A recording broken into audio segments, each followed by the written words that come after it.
Hey everybody, this is a real quick video in case you have a BTicino Smart Thermostat by Legrand. This is an SXG8002 and you need to do a hard reset to the default settings on it. Now you might want to do this for one of two reasons. The first one is troubleshooting. If this thermostat is not syncing or not connecting or not pairing with your device or with the app, or if the screen is frozen or not responding, or if it keeps crashing, a hard reset to default settings is a good troubleshooting step for these issues.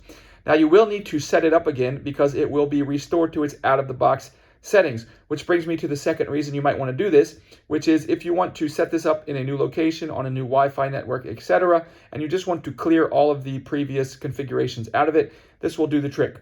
And if you're ready to do this, we can go ahead and proceed. All you need to do is come down, and on the bottom right of on side of the thermostat, there is a reset button, and you need to press and hold it.